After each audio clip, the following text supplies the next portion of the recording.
தென்கிழக்கு ஆசியாவில் முதன்மையான பொது நூலகமாக விளங்கியதும் உலகிலே வேறெந்த நூலகத்திலும் காண கிடைக்காத அன்றைய தமிழ் புலமையாளர்கள் சேர்ந்து உருவாக்கிய தமிழ் மரபையும் வரலாற்றினையும் ஆவணப்படுத்தி வைத்திருக்கும் ஒரு தொல்பொருள் வைப்பகமாக திகழ்ந்ததுதான் யாழ்ப்பாண நூலகம்.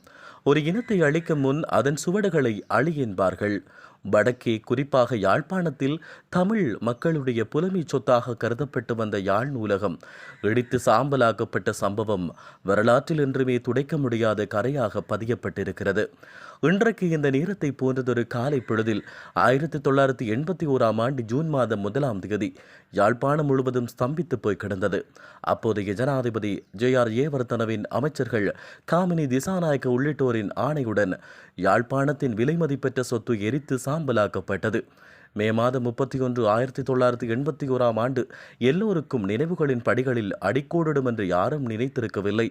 அதை அந்த பின்னிரவு சிலரின் தீயாய் தீந்த எண்ணங்களூடாக செய்தது. தமிழர்களின் அடையாளமாக, ஆசியாவின் அசைக்க முடியாத நூல்களின் கூடமாக, கல்வியின் திமிராக நிமிர்ந்து நின்ற புத்தகங்களின் ஆலயம் எரியூட்டப்பட்டது. அது மறுநாள் வரை எரிந்து புகைந்து கொண்டிருந்தது.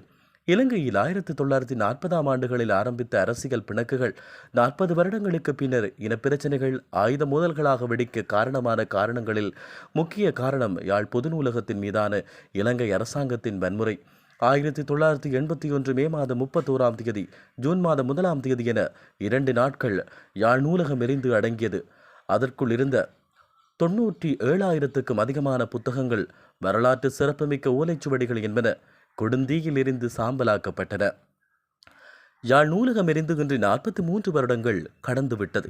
அதற்குள் இன விடுதலை வேண்டி ஆரம்பித்த போராட்டம் வீறு கொண்டு எழுந்து கோலோச்சி ஒட்டுமொத்த வல்லரசுகளின் ஒத்துழைப்புடன் இலங்கை அரசாங்கத்தால் கருவறுத்து முடிக்கப்பட்டு விட்டது.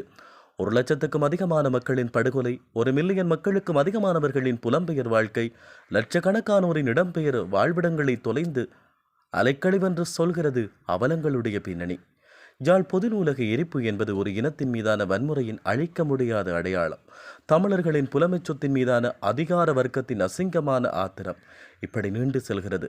மிகுதியை பேராசிரியர் கவிஞர் எம்.ஏ. நூமானின் கவிதைகளில் கண்டுவிடலாம்.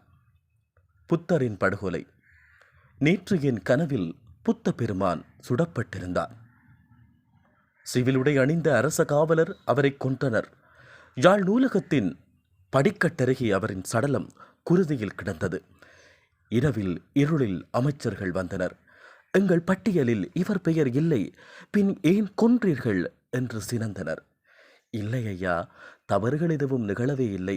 இவரை சுடாமல் ஓர் ஈயினை கூட சுட முடியாது போயிற்று அம்மாள், ஆகையினால் என்றனர் அவர்கள். சரி சரி, உடனே மறையுங்கள் பிணத்தை என்று கூறி அமைச்சர்கள் மறைத்தனர். சிவில் உடையாளர் பிணத்தை உள்ளே இழுத்துச் சென்றனர்.